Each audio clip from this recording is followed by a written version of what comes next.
Subscribe to see what's next. It's Clutch City Connect. Yo, YouTube.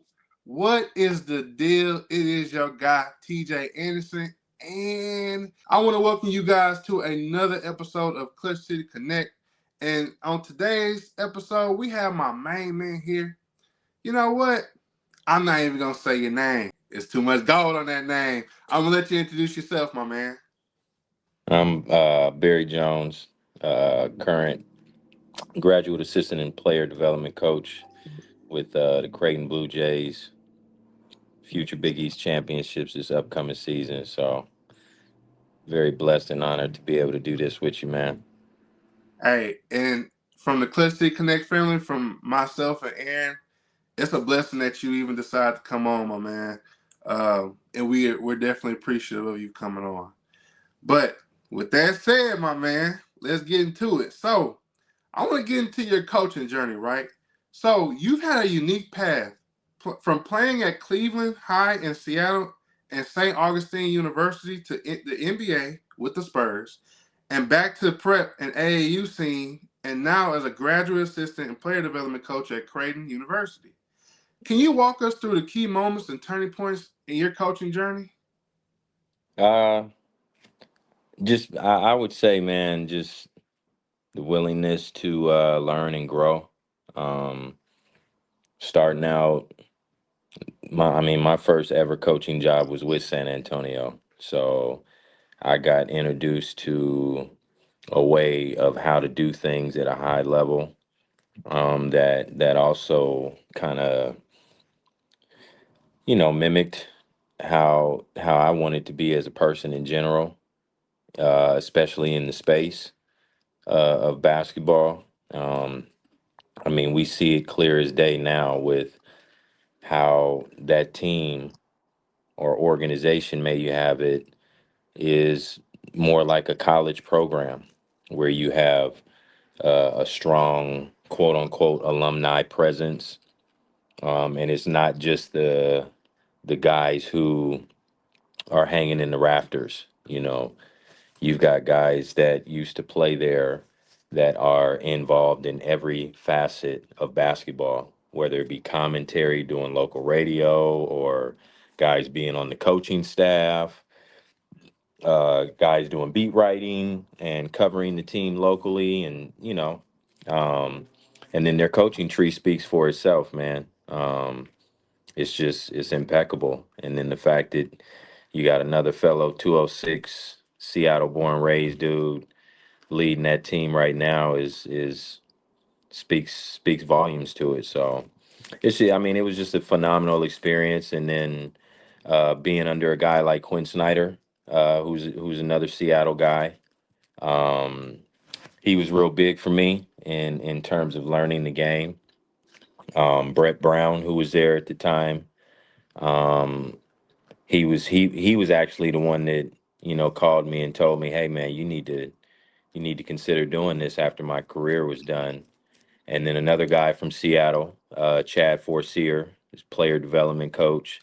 Um, Obviously won a couple championships with San Antonio, but then was also instrumental in Milwaukee's championship run, and when Mike Budenholzer was there. When I was there in San Antonio, you had an all-star cast of guys.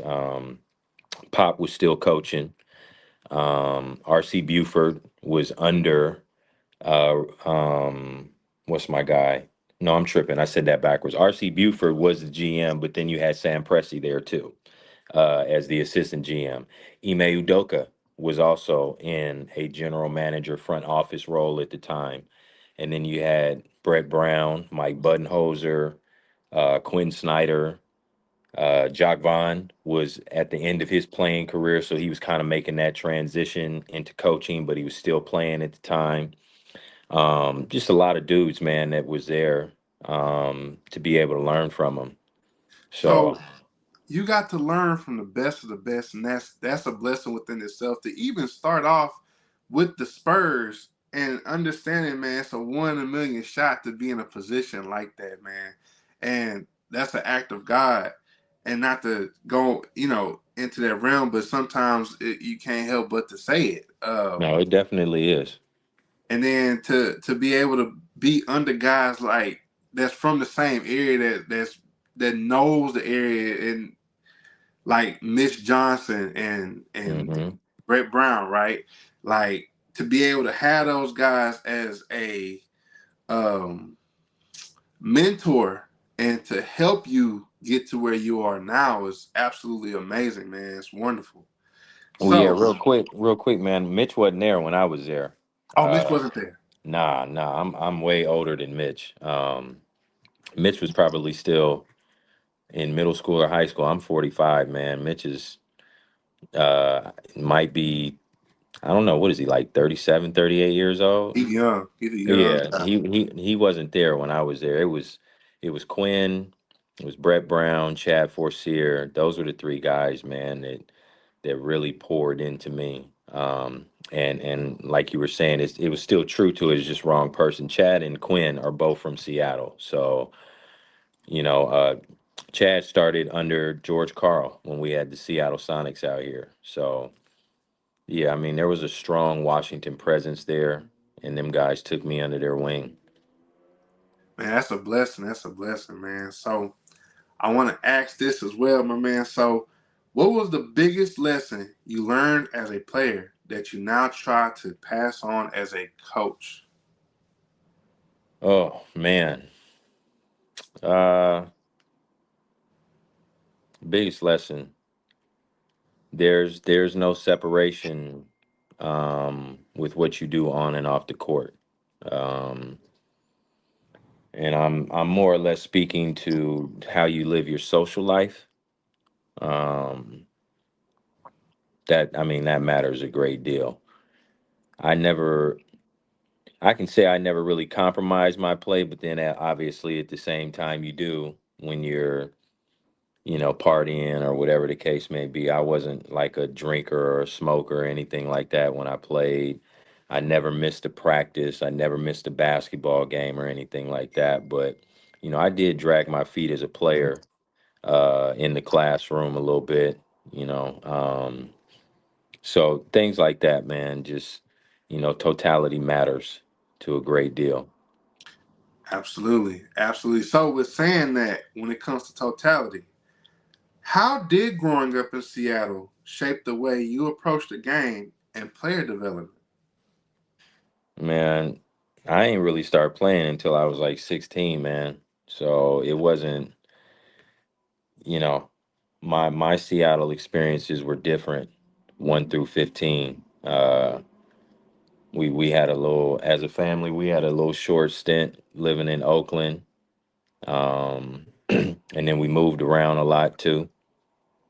I mean, I went to 9 different elementary schools. So sports house, you know what, I'm tripping. Sports was a part of it, but I mean, it was boxing. We grew up boxing. We grew up, God rest my grandfather's soul, Coach Bumblebee, who was a professional fighter, fought Frazier twice, Spinks Sr., Ken Norton Sr. twice.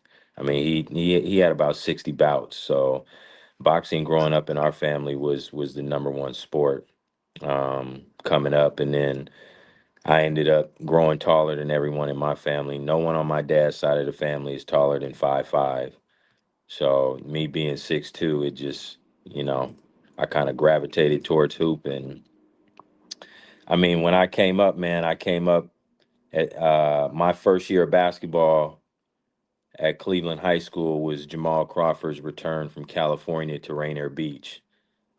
And being as green as I was, not really knowing too much, and nobody did at that time. We just all knew that he was special.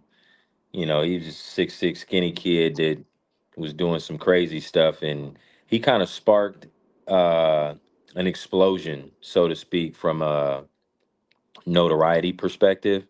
We had dudes, Doug Wren is arguably one of the greatest basketball players to ever come out of the state of Washington. In the year before he came back, we're talking about a dude that led his team to 35-0 record, and he went to UConn, which was a big deal coming back, especially in the '90s. coming out of Washington, going all the way over there. But he wasn't the only one. We had dudes like Donnie Marshall at Federal Way High School, Michael Dickerson, and Jason Terry. And, you know, we had Doug Christie's another dude.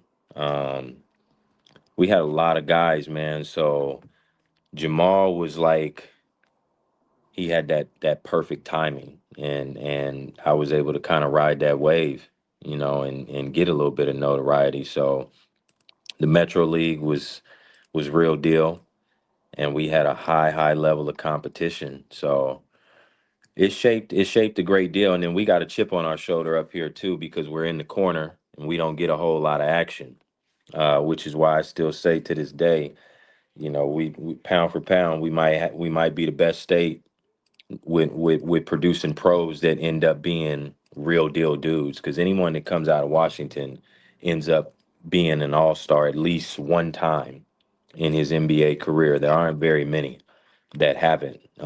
We got multiple dudes from Washington that won NBA championships. You know, James Edwards is from here, back-to-back champion with the Detroit Pistons. So guys like that, and then we had Gary Payton and Sean Kemp. Only time I ever rooted against Michael Jordan was when they played them in the finals. So basketball in this area was a big deal, and you know, when I seen my name in the paper, it just kind of it steered me differently because I was doing a lot of stuff outside. So So it's got to make you feel like something to see that Seattle, the NBA, is returning back to the city of Seattle, which is something I'm excited about as well. oh yeah, Right. So that within absolutely. itself, I'm happy to see that the NBA is returning back to Seattle, and we'll have the Supersonics back. I think it would also be good for that community as well to have them back, since they shouldn't have been taken away from the city of Seattle in the first place. But I'm not gonna get into that. Yeah, man. So Yeah. let's talk about your you coaching with the Spurs, right? So with coaching with the Spurs, you spent 2 years in player development with the San Antonio Spurs organization, including their G League affiliate. Uh-huh. What was the experience like behind the scenes in an NBA environment? Um, very robust. I mean, it's a professional environment. Like I said, I was blessed to in my opinion, be a part of one of the best organizations probably within the last 30 years. I mean, Tim Duncan never missed the playoffs in 21 seasons. One time during the Tim Duncan era, they didn't make it out the first round. So being in that, like I said, being in that space, just learning what a high level of consistency looks like, a high level of communication. Um, and the biggest and most important thing was the best guys are bought in. You know, I don't know too much across the board now what it looks like for organizations, but with San Antonio in particular, man, they're showing up in August. You know, when guys don't have to report until October, and we're doing summer runs, and guys is getting work in, like real deal work. Um, and that was the one thing I took from it was is like when your best players are bought in like that. Tim Duncan was never late. You know, Timmy never missed a practice. You know, same thing with Gino, uh, and Parker, and then you had guys like Bruce Bowen and Robert Horry was there as well. Richard Jefferson and guys like that. Them dudes are real deal professionals. So being in that environment, man, it was something real cool to see, and to have a foundation laid in that way. Because you know, I had an opportunity to be a part of a couple other organizations as well in the NBA, and it wasn't necessarily as well structured as that. Um, so I took a great level of appreciation from that. Nice. So with saying that, that's crazy because I have to go along with you, my man. I think the Spurs have had one of the most prestigious organizations in the league the last 30 years, and this comes from someone that's turning 32 next week. Mm-hmm. So just to be able to see, yeah, yeah. I mean, I've been following basketball for a very long time, man. I study the game. I watch a lot of old footage. I'm always watching old games, man. It's just when you really think about it, man, the Spurs are always in the picture, even when they're not. Yeah. Um, and that organization is very well ran. It's very well structured. The guys know what they're doing. They bring in guys that's solid. Uh, I mean, that is just it's one of those organizations that just handles up on business. That's I mean, hashtag handles up on business. I Mm-hmm. mean, they when it comes to player development, they have a sense of hey, we're gonna get to it, and then the players they buy in. The Mm-hmm. players want to make it to the final. They want to win the title. So Yeah. of course I'm gonna show up in August versus showing up in October. I Right. mean, I mean, we can do a compare and contrast with the Rockets as well, especially with the Rockets when in the James Harden era. Yeah. But it's I believe that alone as well. Yeah, I don't know nothing about that. I don't know what they got going on over there. Like I said, I mean, another organization I got a chance to be involved with was the Charlotte Bobcats at the time when Larry Brown was there, and same exact deal. The summer I spent with them, it just didn't ended up working out. But it was the same year we had drafted Shannon Brown. So you had Jason Richardson, and you pretty much had all of the best players from Carolina. Raymond Felton and Sean May and them dudes were there at that time. So that I mean, it was the same approach, but that's Larry Brown too, though. Old Right, school dude, and he had them dudes practicing 3 hours every day, which was, that's an old school method, so, and then MJ walking around, you was always on your P's and Q's, because it's him. right. It's him and he's him. Yeah. So next question I want to ask. So what's one thing about NBA level player development that surprised you or that you still use to this day? Uh, I I don't know if I was surprised, because I mean, I obviously experienced it as a player. Um, what's still used today is, like I said, just a level of consistency. I would say it's probably increased a great deal more, because of the amount of data that we have an opportunity to take advantage of. When you're talking about being able to know guys' splits on free throws, and what they're shooting on their first free throw compared to their second free throw, and where they're making the majority of their shots at on the floor. Um, all of that stuff is readily made available now, so it takes the player development side to another level. It's enhanced it, but man, at the end of the day, it's still the same work, man. There ain't no there's no secret formula to it. It's getting in there, grinding the right way, being efficient and effectively. Um, it's dudes don't be working out, just to be working out. It's why guys are the way that they are. Exactly. There's purpose and there's intent. Yeah, Guys are trying to get better by any means. yeah, So, real, yeah. hmm? No, I was just saying, real talk. Yeah. so I want to ask. So, how did working under the Spurs culture with Popovich-era influences change your philosophy on coaching, especially with young talent? It didn't. It actually didn't change it, man. It actually established it. Like I said, it was the first time. So seeing how he interacted with players, I mean, I had an idea of what I wanted to be as a coach when I actually finally set into doing it, and I knew that there was a lot to take away from, like, my high school coach Calvin Johnson. This was a dude that uh, was a part of Jawan Odom going to the NBA. And he was Cleveland High School's coach for 40 plus years. His level of patience and ability to talk with kids, going from him to a college coach, who was completely different, but then getting to that space and seeing Popovich literally act the same way as my high school coach. Them stories that you hear about Pop, man, it's not fake, man. Like, he's literally doing things like that. I've got stories where, I think I had one suit when I first arrived there.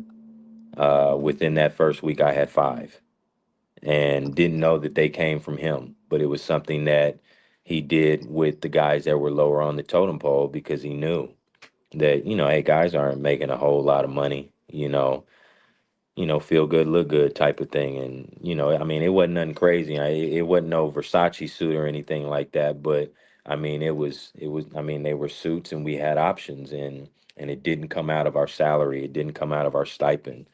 So having that level of personal relationship, um, I was shown that right away. And he, again, when you see someone at that level do it, it validates what you're already thinking. When you see someone at that space, at that level, take time to really communicate with a dude, and, hey, how are the kids? And not just on some, like, casual stuff.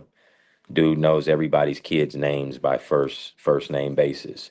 They all speak to him, you know, just stuff like that, man. It matters. It matters a great deal. Absolutely. And I gotta say,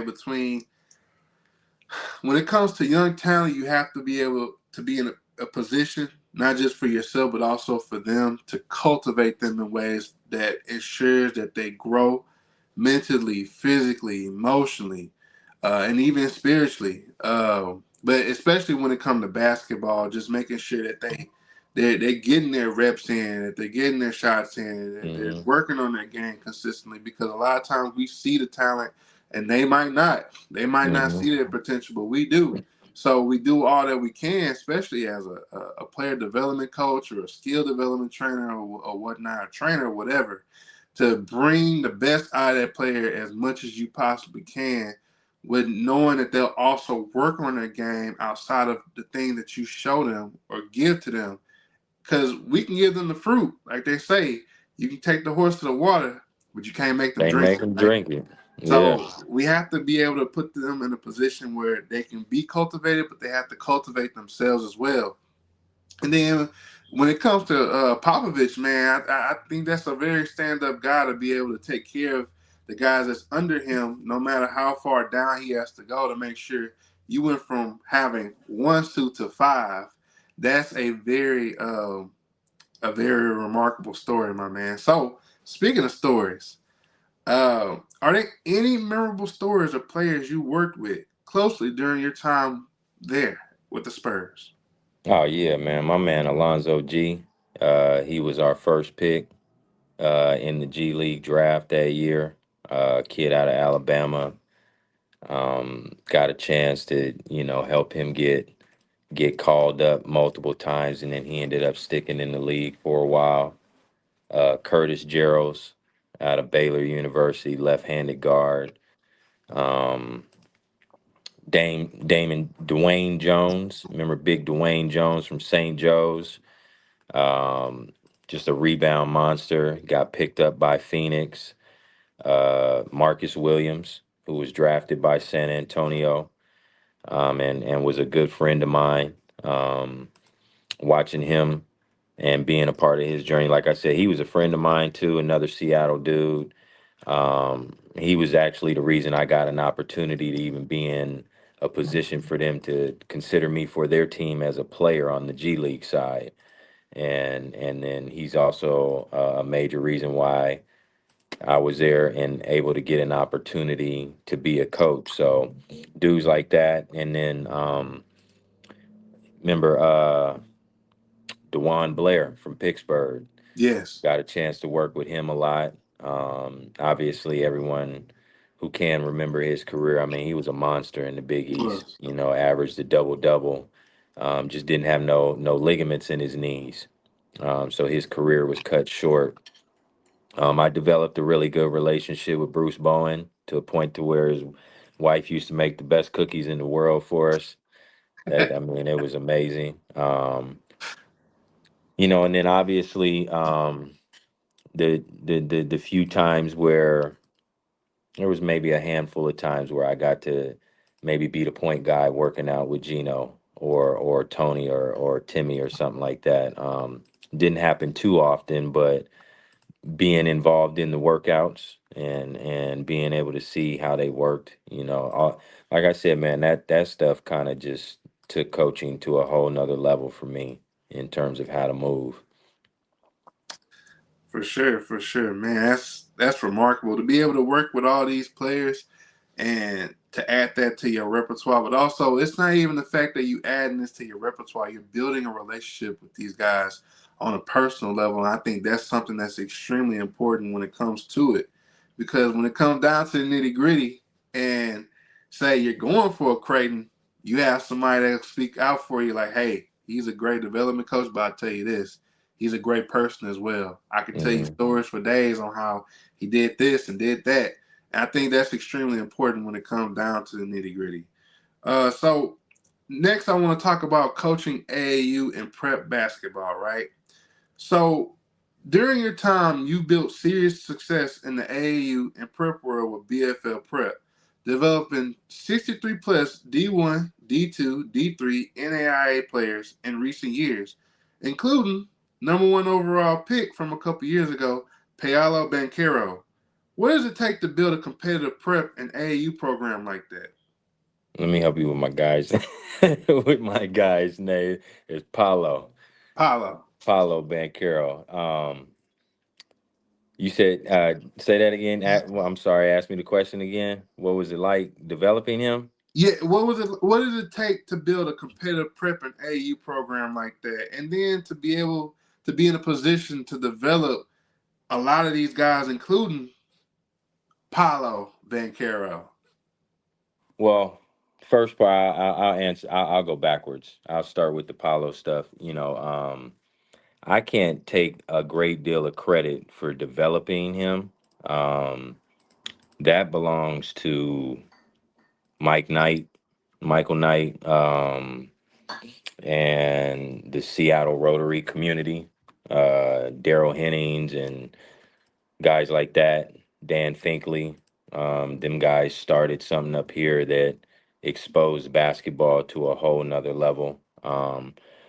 And my little piece of his journey was really timing. In Washington, everything shut down during COVID, and we had the number one player in the country, and you couldn't tell us anything different. The guy that they had in front of him was not better than him at that time, and Washington was very slow to open stuff up. I was coaching at Eastside Catholic with one of my good friends, Brent Merritt, and when our season got shut down, that was we had an opportunity to really compete for the state title because we had Nolan Hickman, Shane Noel, who is the brother to Jalen Noel, and then we had JT Tulalamo, who is with the Indianapolis Colts. He was first round pick with them out of Ohio State. So when the year gets shut down, it was just one of those things where it was like I had a background with prep schools, being at Word of God, helping start another prep program out in Washington, but just on a different side of it. Um, his mother and father, Mario and Rhonda Banchero were you know, willing to let him come play for me when they didn't have to. What I exposed him to was just that other side, that high level of basketball. He had a phenomenal Hall of Fame coach in Jason Kerr, who was also one of the guys that helped bring me up in Friends of Hoop basketball. So he, from this position of being ready and prepared to play at that level, he was already there. I was just fortunate enough to be the individual that provided a different platform that Washington hadn't been exposed to, which was prep school basketball. And I just basically took the reins off of him and said, go be you. For, he had scored 40 for the first time in high school playing with me. Um, he got an opportunity to, showcase his ability to put the ball on the floor. And, that's a tribute to Mike Knight. Mike Knight was in that gym with him like 2, 3 o'clock in the morning, working on his handle. I got an opportunity to, be the person that would hold the leash. Mike Knight, Rotary, and them guys was like the dude that was training the pit bull that had the chain around his neck and he was on the treadmill because we can't let him outside. But the minute you take that weight off and you let him run, he gonna tear everything up.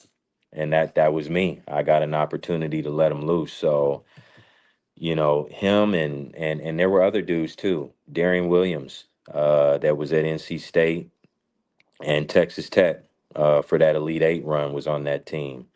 Um, we had Trey Blassingame, who was 4A State Player of the Year and went back to win the state title for Auburn High School, along with Malik Malik as well. Malik Arrington, who's starting point guard at Seattle U. We had John Christophilus that went to Creighton.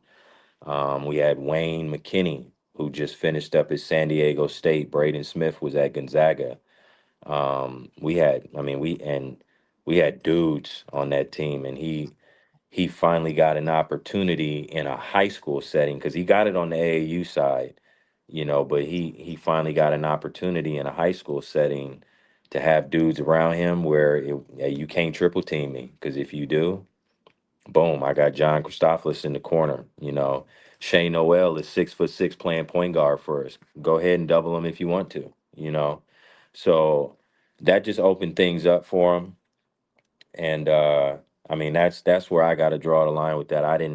I wasn't in the gym with that kid when he was a ninth grader, or for that matter, even when he was a middle school kid. I mean, like I said, Rotary does a great job of maximizing their top player skills, and it started at that youth level with a guy like Andro, who's over there at Rotary, who dealt with all them dudes. Um, so as far as the second part goes, man, I mean, being blessed to start with that, man, I mean, it was a catapult, and it led to other kids wanting to come. Um, and I mean, the kids that came after them are really the guys that I really got to develop. One kid in particular is obviously Cottrell Harmon, who is my nephew as well, which is why I'm good with being able to say his name, man. He came to me in the eighth grade, and we built that all the way up.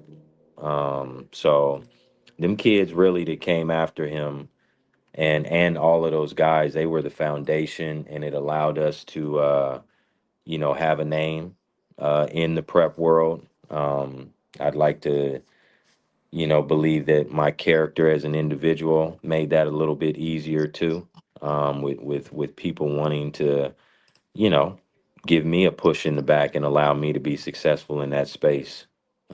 So yeah, man. I mean, it's relationships. It's just trying to do right by people as much as possible. And even when the stuff don't work out, you can still walk away from the situation without anyone feeling like they got slighted. Because I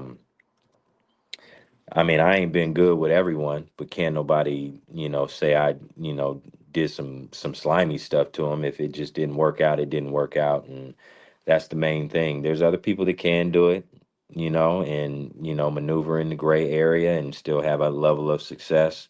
I just chose not to operate in that space, and it boded well for me, um, and it still does to this day, even with I running my prep school league that I have, with teams like Bella Vista and AZ Compass and them guys being in it, that it's all relationship. It's all being transparent and not being afraid to be the person that says no or for that matter, I just don't hide my intentions. and my motives. There's only two kind of people you're gonna deal with, and that's the ones that reveal their motives, or the ones that show them.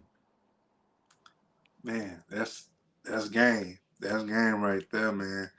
Um, so, man, I've been following basketball for a while, especially grassroots, and man, I have to say, even with saying not to go back off of something I said, like a word I stated earlier, but talking about prestigious, the Seattle Rotary, man, they're Yeah, doing it. it's different, They man. they produce kids, man, and they're doing it at a high clip, and you know, yeah, they you gotta give kudos and credit when credit is due, man. They're doing their thing over there, my man. Yeah, So I no, want they to, do a great job. oh yeah. So I want to ask you, how does AAU and prep basketball differ from the college game in terms of player development and competition? Man, that's loaded, man. I mean, I think with AAU basketball, I don't think there's really no comparison, honestly. Because not every prep school is the same. Um, I mean, using my own school as an example, we're starting from the ground up, so um were we able to be effective at a high level? Yeah, we absolutely were. Um, but then there's programs like a prolific prep where they got their own facility, so it don't matter how much time I'm able to get in the gym. If I don't own my facility, they gonna get a little bit more time. Um, and if there are any parallels between prep and college, it would be that, and that's because of the levels, the resources. Um, that would be the biggest difference. But even still, at the end of the day, man, the work is the work, man. So you bridge the gap that way, because you can have everything and still not work, and still find yourself in a situation. I mean, I'll use again our failures through our process, because when we went 35-3 with Paulo, we were 0-26 the very next year. Literally, literally 0-26 the very next year, because our city was still shut down. We couldn't get nobody of like high status to want to come to Washington, because buildings were still shut down. School wasn't taking place. So we decided to keep going, and that's where that separation comes in. A well established program that controls their own situation and all that, they don't run into those problems. So it's a grind no matter what, and the work is still going to be the work. And that same program that goes 0-26, a couple years later, we're playing prolific prep with AJ DeBonsta, Tyron Stokes, Zoom Diallo. Um, there's a couple other kids that I forget that played on that particular, Winter Grady's, who just won a national championship at Michigan. Mikey Lewis was on that prolific prep team, and with Cottrell Harmon, Christian Jones, who just played for Siena this past season, and a couple other, guys that are D2 and NAIA dudes. We're winning by 7 points, and this team is struggling with us at that time, because at the end of the day, the work is the work, and we were able to maximize it that year. So, I would say the only parallel is just that, it levels are levels for a reason, and resources matter. Absolutely. So, with saying that, talking about resources, what are the biggest challenges and rewards of coaching at the AAU level, especially in a hotbed like the Seattle and Pacific Northwest scene? Well, I mean, I mean, it works together. Do you want to wear that shoe over there, or do you want to wear the other shoe over there? You know, I mean, that's what makes it tough. If you don't have a deal, especially in today's climate, you're waiting to see who gets cut. Quite frankly, you're waiting to see who isn't going to be happy. You know, I mean, at the prep level and the AAU level, man, the transfer portal has always been in existence. And we was dealing with it differently because a joker could leave you in the middle of a tournament and go put another jersey on and boom, be playing. You know, so yeah, I mean, it gets tough from that perspective when you're dealing with the Giants, and it's a good thing though too.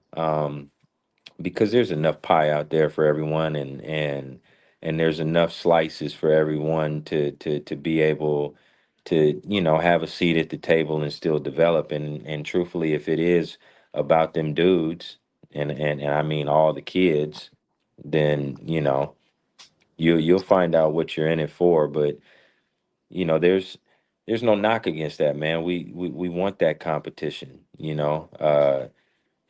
It would be nice to have a situation up here like a Texas. Texas, the state of Texas alone has like 4 or 5 EYBL teams. Then there's like 4 or 5 Adidas teams. Then there's with the way Puma's moving, like there's probably 10 teams, that got Puma deals. Here in Washington, man, you got Rotary. Then you have 2 teams with Adidas. Then you got an Under Armour team. We just Friends of Hoop just jumped on to the EYCL. Man, when I was playing, bro, we had 2 AAU teams up here, and this was in 1999.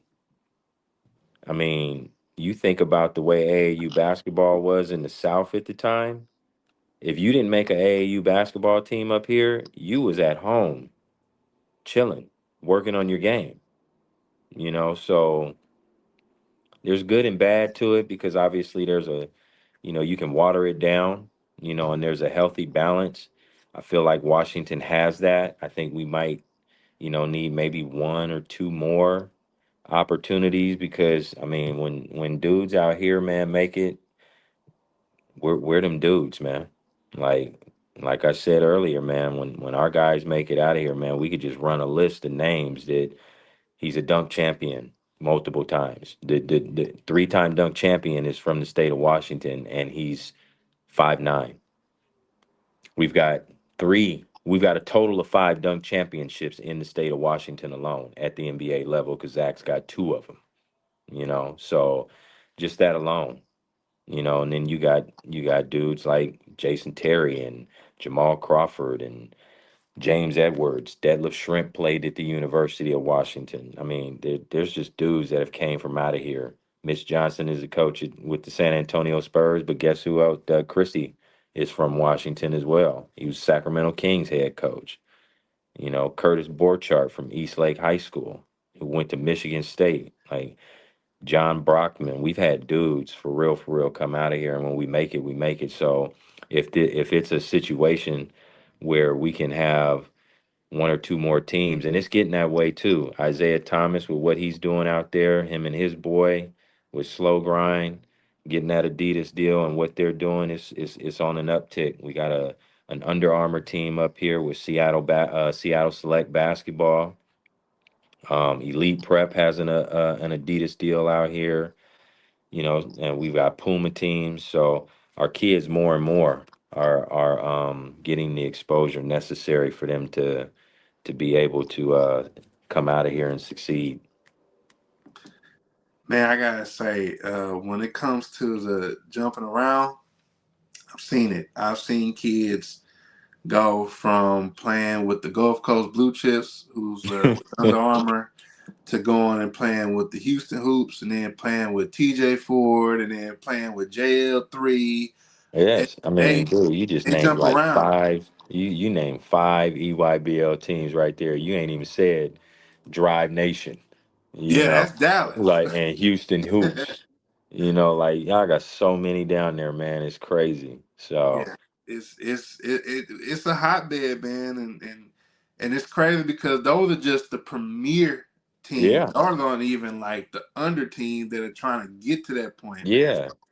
Yeah, It's the independent market is unreal too. Them independent teams, you go to that tournament down in Atlanta, the Tip Off Classic, and you're like, wait, they not on a circuit? And you're like, nah, man, they in Georgia.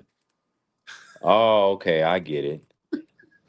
Well, but man, that kid over there like 6'11", he wasn't good to play. Man, have you seen the Atlanta Celtics team? It's like, man, oh, okay. So I mean, yeah, it's loaded, man, and yeah. that independent side is real too. So I want to ask you. We're gonna go ahead and segue. We're gonna talk about what it takes to get to the NBA or D1 level for aspiring coaches such as myself. Uh-huh. So my question for you is, for young coaches or aspiring coaches dreaming of reaching D1 or the NBA, what are the non-negotiable skills, habits, or experiences they need to build? Um, you got to have a niche. And one of those niches is the ability to have positive relationships with people. You know, if you can be spoken in rooms that you're not occupying, you're doing a great job. And then of course, if you're someone that can help out with recruiting, the game has changed a great deal. It's not just coaching anymore. Um, I mean, you can get involved being a general manager, which speaks to your organizational skills and your ability to communicate with people and be consistent from that perspective. You can be, the defensive guru, you know. But to get to that space, man, it takes a lot of Yahweh, takes a lot of positive relationships with people. Um, obviously being successful and showing what you're capable of doing when you're at the helm, and you also have to be willing to grind, man. It not everybody has like a backstage pass to kind of get there, and be in a position of, you know 1 through 5, 1 through 6 assistant coach right away, because it is still a situation where no matter what you done, man, and this is life. Every time you start anew, you got to start over, and you've got to build your cachet and your stock through the work that you're putting in. You said you're getting your associate's degree. You got to check the mandatory boxes. You got to have a college degree. You need to have. I implore anyone, you get the highest GPA that you can have, um, because more likely than not, you're gonna come in as a GA. Like I said, I got 45. I'm 45 years old in July on the 15th. And Yahweh timing, but I'm starting entry level. I ain't got no problem with it at all. And other people do though. Other people don't want to do that. And I've got a pretty good resume, but so does everybody else. I mean, I've got legends on my coaching staff. Guys that like Coach Derek Kellogg, who was with Calipari at UMass. Um, the University of Massachusetts in the middle of nowhere, they got Marcus Camby, and they're the number one team, undefeated, 35-0. Then they go to Memphis and like change it from it being called Memphis State, you know, and you just refer to them as Memphis because of what Calipari was able to do there. And Coach Kellogg is involved with that, So, I mean, everybody is subject to start from the bottom because there's always somebody that's got more and have done more than you.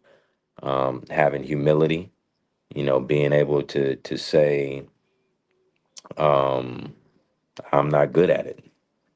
To have humility means to humiliate yourself. So, and not in the sense of being degraded, but being able to just say, "Hey, I'm here to learn from you." So having those things in place, man, and having an open ear and an open thought process is what's going to bode well for those that are looking to be successful at that in this space. For sure, man. Hey, y'all on YouTube, y'all make sure y'all paying attention. I'm taking it in as well. Coach B is feeding my spirit, man. I like I say, I appreciate you because you don't have to drop any of this knowledge. So my next question, my man, is how important are relationships and networking, especially West Coast connections, versus on court knowledge when trying to break into higher levels? It's everything, man. Like I said, man, the relationships are everything. Being spoken about in rooms that you are not occupying in a positive manner will always go further than, the momentary favor that you're able to fulfill with someone, because one, if they're talking about you, they have a different level of interest in you beyond what you can do for me momentarily. They're looking at you in a space of long term. You can't take lightly when you're hired onto a staff, um, especially of that caliber, because the amount of time that you're going to spend with them individuals, every single one of that person is on that staff is making a conscious effort and verbally and tangibly saying, hey, 60-70% of my time for the next 6 to 8 months is going to be with you. So if they don't like you, if you're a prick or someone that is confrontational all the time, or you've got just a bad rep with how you are in those spaces, it's not going to work for you, man. The relationships are everything. Absolutely, absolutely. So we're gonna segue and we're gonna go to player development and philosophy. So, as a player development coach now at Creighton, what's your approach to helping college players improve, especially in areas like skill work, mentality, or preparing for the next level? Um, my philosophy is to make sure that I do whatever my boss is asking me to do. He's got to be coach of the year. We've got to win 20, 26, 27 plus games. And if he wants me to teach them how to do cartwheels before they do shoot their 3-point shot, well, damn it, we doing cartwheels. Shit. I mean, whatever it is, man. Again, it's one of them spaces where, I do have my philosophy, I have my approach, but that's the last thing that's on my mind. Now the good thing is that, Huss is a guy that is going to allow you to put yourself within that space and control that environment to a certain extent. So on a surface level, the philosophy is making sure that guys are in tune and locked in with our terminologies and incorporating that into our workouts, um, our offensive sets, how we play pick and roll, incorporating that into, just using that as an example, but just incorporating that into our drills and things like that. That's where the player development goes to another level. Um, Anybody can get in the gym and we can all pull up YouTube and watch Stephen Curry dribble the basketball before the game, you know, and then transfer it over to a kid and say, all right, okay, this is the ball handling we're doing for the day. Um, at our level, man, it's you've got, let's just say, Stephon Castle as a freshman. He's playing in front of you. This handle that we working on is a little bit different right now. and then it ties into to how we're operating within our own flow of our offense. And the same thing on the defensive side too. So, like I said, man, it ain't happening. He ain't telling nobody to do no cartwheel. But, I had someone ask me, what would you do or how would you feel if you didn't agree with something? And I said, shit, it ain't my place to disagree with anything. I agree with whatever. I mean, shit. And more importantly, even if I don't agree with it, I still got something to learn from it, you know, because what can hurt you is not agreeing with something and then you totally shut yourself off from it and you don't learn it at all. And I get this from my dad. My dad's a pastor. My dad knows the Quran. And people are like, well, what is he reading that for? Well, because you have to know when you are approached by someone who's going to challenge you with their book compared to yours, you got to know what's in their book too. So, I mean, let's just say I don't know the flex offense because I didn't like it. It don't matter no more. I'm not in that position, and what's going to happen though? I'm going to learn the flex offense. And then when you watch an NBA basketball game, you're going to see the New York Knicks run flex offense. That's exactly why they're killing right now, you know? So it all works together. Disagreeing with it is one thing. Cutting it off is totally different. So yeah, man, whatever he want, man, is like I said, my goal is to help him become coach of the year in my little space. The little space that I occupy is making sure that I help him become coach of the year, and it goes down to the rest of the guys too, making sure that the other guys on that staff that are helping him, that they're able to help him as much as they possibly can based off of what it is that I'm doing, whether it's taking extra workload off their table or, you know, taking the initiative to look at certain things, whatever it may be. The philosophy is help. That's the philosophy. Absolutely, absolutely. Because when it comes down to it, when the boss man need it done, it has to be done. Come on, man. Like like I said, if he win, we all win. You Absolutely. know, if he's winning, we are all winning. If he loses, he don't lose his spot, but he got to make changes. Hmm. I don't want that. For sure. We need that success. So when he looks down, he's like, "Yep, we can run it back again." For sure. So, my next question for you: how do you balance skill development with building toughness and winning culture? Um, the toughness comes on the days that you don't feel like doing it. You know, um, there's no secret to it, man. You can't have resiliency without going through something. You know, you don't get calluses on your hands without putting your hands in the dirt. You know, so you build that toughness through that consistency. You build that toughness through um, being truthful with them. Not sugarcoating anything because there's multiple levels of toughness. It's mentally, it's physical, it's spiritually. Tapping into you know their walk with Yahweh, tapping into their why.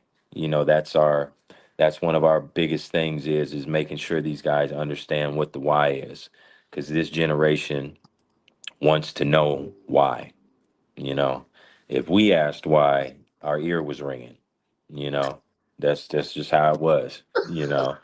These guys, they get to ask why, you know. And I'm not saying I agree. I'm not saying that I agree with that particular method, because there's relativeness, you know, to everything. There's some things that need to be explained and then there's some things that's not. But this generation, they want to know. They want to know the why because it dictates to an extent what their output is. So, building that toughness that way, And then the skill development piece is just, if you do something bad, I don't care. Let's get it to average, and if you do something average, let's get it to good. And then we just keep building from there. That's the way to do it, man. And when you think about it, a lot of times that's the way you kind of handle life, right? You go from being at this bottom totem pole, right? And then you work on these things, and you get from average to good. Okay, I got good. Okay, then I work from good to great, and then I work from great to excellent. So Hmm. with saying that, man, I think that's how we handle things in life as well. And I like that approach when it comes to player development, man. That's an awesome approach. So I'm going to segue once again to another topic, right? So let's talk about Creighton, your current role, and your future, right? So I want to ask, what drew you to join Creighton staff under the new regime? And what are you most excited about contributing there?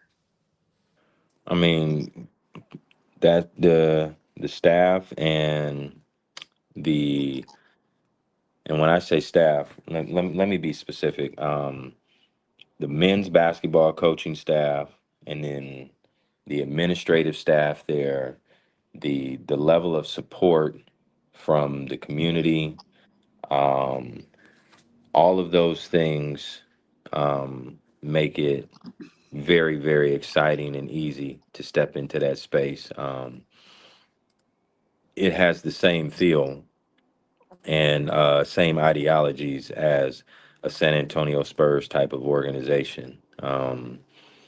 You know, outside of the unique situations with, Nebraska not having a professional team and, basically Creighton being them, you know, um, there's just a different level of support within that school.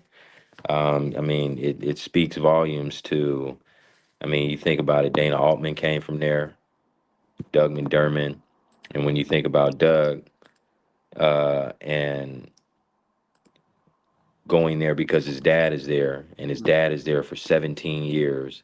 And then you look at the coaches, the amount of coaches that became head coaches and the amount of guys that become assistant coaches, you know, just look at Coach Huss's story. He played there, comes back, leaves, becomes a head coach at High Point, and takes them to the tournament. And then they win a big time game in the tournament and make a run at High Point. Okay. Uh, and then it goes to, oh, I'm going to go be an associate head coach. That doesn't happen. That doesn't happen like that, but that speaks volumes to the culture that is there at Creighton. It is a upward, uplifting type of community, and on the academic and sports and basketball side in particular. So, I mean, that stuff was easy for me to want to do that, and then having a relationship with guys like Coach Tjay, and with seeing how he recruited my nephew. Um, I mean, I can't speak for everybody, but my dude was at Coach Tjay Z, who was a phenomenal basketball player himself. I mean, real big time dude. His dad is actually on the coaching staff in Nebraska as well, which is kind of fun because you get a little family rivalry there. Um, that dude was at my nephew's graduation when he didn't have to be, you know. There were some things that, transpire, and just lifing, and them dudes is tapping in, you know, and not on some like sending a text message. They're calling you, and if you didn't answer, they're calling you again. They're very, very intentional, um, and it's very family oriented. So I mean, all that stuff was easy, man. Them giving me an opportunity, you know, is, Yahweh. For sure.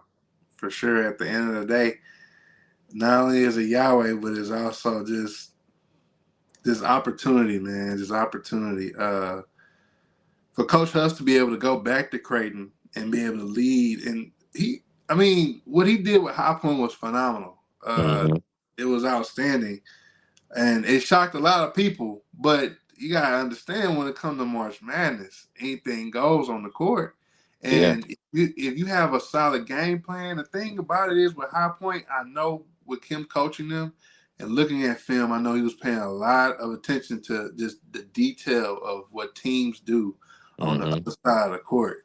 And I think that's something special, and a lot of people don't have that as a coach. So um, I want to ask this with saying that. So, what are your long term goals in coaching, and how does this role at Creighton fit into that? Well, of course, man. I mean, I want to be a Division I basketball head coach. You know, and being in this space, being able to learn from the guys that have been there already and doing it in a place like Creighton, um, is a phenomenal opportunity. Like we both said multiple times. So, my goals right now, like I said, man, next 2 years is to be there with this staff and obtain my master's degree, and hopefully be able to climb up the ladder within the Creighton staff, because our guys are moving on. I think that the guys that are on our staff, I mean, them dude, we've got a phenomenal staff. Them guys can be Division I basketball coaches if they want. Coach Kellogg has been a Division I basketball coach already. So just being able to stay connected to this program as long as I can to soak up as much as I can. Um, is the goal, but ultimately I do want to be a Division I basketball coach one day, um, and do your podcast as a head coach, because that's what's going to happen anyway. So Absolutely. I'm one of them dudes that love speaking things into Yes. reality. Yes. So not to get too in depth about it, because like I said, I do have my goals, man, but I mean my long-term goals are not something that I'm that focused on right now, because I know that maximizing the things that are in front of me right now, that's going to come. It's just like chasing money. I mean, you can chase money, you can catch it, you know. Uh you can obtain it for a certain amount of time, but you're always going to have to chase money if you're chasing money, you know. I'm chasing a purpose. I'm chasing a long term result that goes beyond just basketball. A lot of people don't know basketball. Basketball was created to spread the word of God. So I know it'll be. I know that I will get what I'm supposed to. Absolutely. Absolutely. So, my main man, we've come to the final segment. Hmm. And these questions are going to be fun questions, right? So, I'm going to ask you two questions. So, the first question I have for you is, who are some coaches, past or present, that you've looked up to or learned the most from? Like I said, man, Quinn Snyder, Chad Forcier, Brett Brown. Um, those were the foundational guys, because I made that transition from playing to the coaching side, and Chad Forcier came up to me after I had a meeting with Brett Brown, and he said, "If you really want anybody around here to take you serious, there's three things that you have to do." Um, and this is the old practice facility for San Antonio. It's totally different now, but there's two entries. You park on the backside where the players come in, and when you would walk through that door, you had the big hammer and the rock that's in the glass case, right? And that's where the players walk in. That leads right to the weight room, training room, locker room to the right. Um, Coaches pull around and you come through the same front office building. He was like, when you eliminate walking through the player's door, that'll be the first step. The second thing will be, um, when you come in here, you can't be in the locker room with them mingling around. I know them as your guys because you guys are close, which we were. We were very close. We're close in age, the whole nine. But ultimately, there just had to be a separation, you know. So if I wasn't in there because if I was in there, it was because I was supposed to. You know, I wasn't just hanging out no more. And then the third thing is the shortest pencil will always outlast the world's greatest memory. Don't ever come to the gym without a piece of paper and a pen or pencil to write down things that you hear that are pertinent to you, but then also make sure you're able to write down the things that are important as well. So, those three things were good. Those things were so good for me because within literally 2 days, I remember sitting in the corner with my hat on, my legs was crossed, and I'm taking notes while guys is, going through the workouts. And I'll never forget Antonio Daniels walks up to me, "What's up, coach?" Never had called me that before. And I was like, whoa, this really works. Hey. So, they laid that foundation. So them three guys there, of course, put Pop in there because he ultimately is the one that signed off on it, and what he was able to do for me.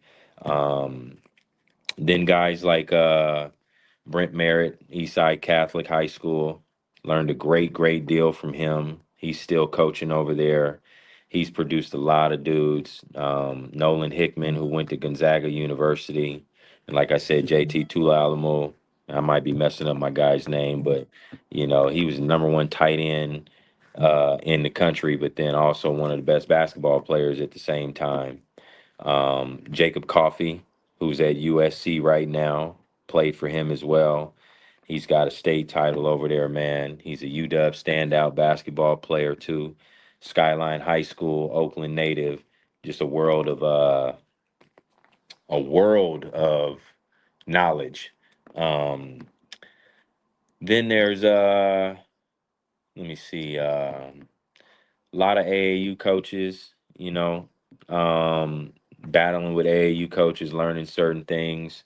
Um, Stephanie Wheeler Smith, girls coach at Cleveland High School, arguably, arguably, arguably the greatest girls coach in Washington. I mean, in my opinion, I ain't seen a whole lot, but her husband was the best man in my wedding, and is one of my best friends. Uh, who else? Yeah, probably them guys. Larry Brown was pretty influential. Lavelle Moton at North Carolina Central, phenomenal brother. Been at North Carolina Central for at least 15 plus years. Um, Brian Clifton, who was at Word of God when we had John Wall and CJ Leslie and Desmond Wells. Coach Q, who came after when Brian left. Thomas Hargrove was my college basketball coach, Dunbar Hall of Fame DC coach. Um, Byron Williams was also my college coach and mentor. So yeah, A plethora of guys to be yeah, able man, a and plethora. gal and Yeah, gal. oh yeah, A Stephanie's real plethora. deal, man. Stephanie Wheeler Smith, man. You look her up. She tough, tough. Definitely gonna do my research. Definitely gonna do my research. So final question. Any wild or funny stories from the AAU circuit or life on the road with prep teams? If you can give me at least two stories. Hmm. AAU wild stories. Whew. Yeah. Let's see. we uh this dude, Tayon Airy Turner, Elite Prep. It's got a really, really good kid out there that can play. He's done a phenomenal job on the east side.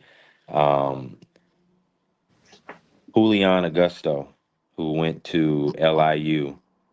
Trayvon Airy Turner, who ends up going to Dartmouth. We are in Utah. Um, Another kid we had was Michael Carter, who went to the UW. We had those three kids on our team, and small, tough little group of kids. We had a couple kids that played football. We had this big kid named Jared, no lie, sixth grade. Um, he actually went down there to Texas, as a matter of fact, and became one of the best players in football out of the state of Texas. He ended up playing like a lineman or something like that. I can't remember his last name, but dude was like 6'7", no lie, about 215 in the eighth grade. We thought we was some hot shit. Real talk. We was down here in Utah. We kicking everybody's butt, and I shit you not, man, we fucking end up playing Thon Maker and his eighth grade AAU team. And at that time, I had never seen a kid that big. And we ended up beating them guys. That team in general was loaded. Now, obviously, we know there was some age issues with Thon, so he probably wasn't really an eighth grader at that time. But the fact that we was in that situation and we walked in that gym and we kicked their teeth in, and relatively speaking, when I mean we kicked their teeth in, at one point we were up by like 12. And then they just, they looked like the Monstars because they had a kid on that team that ended up going to LSU.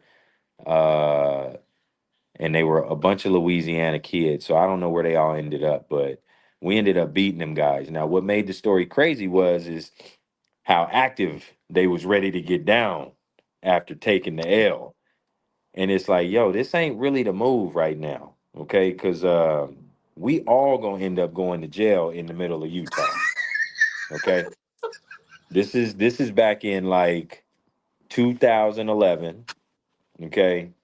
And I'm telling you, the team was based out of Louisiana, so it wasn't nothing but fourth and fifth ward kids, okay? And they had, you know what? And they had one dude from Galveston, one Okay. kid from Galveston, Texas, on that team.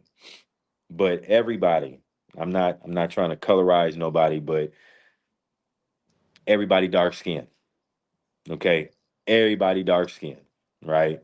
And then it's our team, right? We got a couple light skinned dudes, and then we got a bunch of white kids. And it's these big old kids, and it looked like we about to get in a mix. For real, for real. And we're trying to plead with the coach, like, hey man, get your kids, bro, because if these police show up, bro, they taking us all in. And it spilled out into the parking lot, and it was just a bunch of arguing. And what actually diffused it, and this is really why the story gets crazy, what actually diffused it was one of the kids from the team started dancing in the middle, and it just made everyone start laughing. But he was being serious though. He was like, oh, and just started, like, it looked like he was breakdancing or whatever, and like crick walking or something. Somebody just started laughing, and it just broke the ice, and we kind of, just went our separate ways. Um, that's the AAU story. The second one, it's not so much crazy, but playing during COVID, that was an experience within itself. Um, we played in a particular prep league. I'm not saying the prep league's name because they're a rival to my league. We don't say the others' names, so we don't say no others' names. But we're playing in that league. It's a phenomenal league. I'm not no shade whatsoever. It's great, great league. Playing in that bubble, being in Paducah, Kentucky. We were in Paducah, Kentucky. This is Paolo's year. Um, we were there for like 19 days. I lived in North Carolina, and I'll say I lived in North Carolina for about 9 years. I had never heard of Paducah anything. Never had heard of anything Paducah. And, you know, that turned out to be one of the funnest stops ever because, again, us coming from Washington, everything was closed. So when we got to Kentucky, they was, they no, take that off. We don't, we're not serving you if you're wearing that mask in here. And the people were so inviting because they knew we were there playing basketball, and they knew the duration and the way the community invited us in, and then being in Arizona too. We had multiple trips down there where we were there for like 14, 15 days, staying in the hotels with those teams, having that level of camaraderie. The thing that makes it crazy is the amount of relationships that ended up turning into lifetime friendships, at least for me. Like Peter Waitrill from OSL. Me and him got so tight to where he was in my wedding. And then the pastor of OSL married me and my wife, other people from other teams, other coaches that we were able to communicate with. It's crazy because of the amount of relationships that are still long lasting to this day, which makes that a great story. I ain't got no T type of stories like that. I'm sorry if I didn't give you Nah, no. you Oh, good. really? That was going on, but no, Uh-uh. my stories are, that eighth grade game, man, seeing Thon Maker and how that whole situation panned out for it to end the way that it did with laughter and then just playing in those bubbles, and those were crazy times, man. But epic fun times. Yeah, man, had some great battles with AZ Compass and Ed Gibson. That was the only team that we lost to. We lost to Arizona Compass with Ty Washington on that team 3 times that year, and it was by a total of 3 points. We played them in the Grind Session Championship game. Oops, that's the name of the league. Uh, we played them in that championship game, and it was a buzzer beater. In my opinion, it's the greatest high school basketball game ever played. Um, because the amount of stars that were in that game, that gym was packed. Phoenix Prep's gym was packed, standing room only. You can actually still go watch that game on YouTube, and you can literally count how many. Like Deron Holmes was on the court guarding Paolo at that time. Ty Washington is running point for them. Uh, They had another kid. I'm forgetting his last name, but I might be able to remind you. Remember, there was a kid that was drafted in the NBA draft. I think 2 years ago, and his father kept yelling out, "That's my boy! That's my boy!" When he got drafted, his name is Javon something. Um, you got to go look it up, man. But he was clapping his hands and he was like, "Yeah, it's my boy." Man, that kid was in that game. Darian Williams was in that basketball game. It was just a phenomenal game, man. And it ended, unfortunately, in their favor. But to experience that, it was literally a shot at the buzzer. And it was done by a kid. This is the beauty of basketball. It was done by a kid that didn't get a whole lot of playing time leading up to that game. He was a rotational guy. Um, Good player, but that AZ Compass team was loaded. That particular AZ Compass team, that year they had led to them becoming a Nike Scholastic team. What Ed Gibson did with AZ Compass leading up to that moment in general, because there was a great deal of success that they had Ed Gibson is now at, I believe, it's San Jose State, and then you had Polk, who is now at San Diego. That was their coaching staff. So they had two Division I coaches sitting on that side, and then myself with the position that I'm in now, and then my assistant coach Ryan Blassingame was a Division I JUCO head coach for 15 plus years, and averaged uh I think 23 or 24 games while he was the coach at Green River Community College. So that game was just crazy, man. And then to have that kid make that shot, it wasn't Paolo, it wasn't Deron Holmes, it wasn't Ty Washington, it was that kid hitting that three at that moment. And he ended up going to East Carolina. So I mean he was good regardless. He was good regardless, but his performance in that game, I mean, because I think he hit like 5 threes, and it was like, whoa, wait, what? Me and my guy Ryan was like, wait, who is that? Who is that? Who is he? And we looked at the stats, bro. My man had 4 shots leading into the game for the whole playoffs. Literally, he had only taken 4 shots for the whole playoffs. We go into halftime. My man got 3 threes in the first half, 3 for 3, and then he's making layups left and right, and just. So yeah, man, that game, man, it's the greatest game that I've been a part of up to date so far. Awesome stories. Because I got to tell you this, man. I don't know when you coached against Arizona Compass, but there's a guy I'm real close with from there. He's like a brother to me. His name is LeBrent Walker. He's now Uh-huh. coaching with McNeese. Uh-huh. So I don't know if you guys maybe had a run in when you was coaching on that side, he was coaching on this side, but definitely something I'm going to explore and look at. But look, guys, that's it. That's all the questions. Coach B, once again, I want to thank you so much for deciding to come on the show. It was a huge blessing for you to say, yes, I will. Um, Here at Clutch City Connect, man, we really hope you had a good time.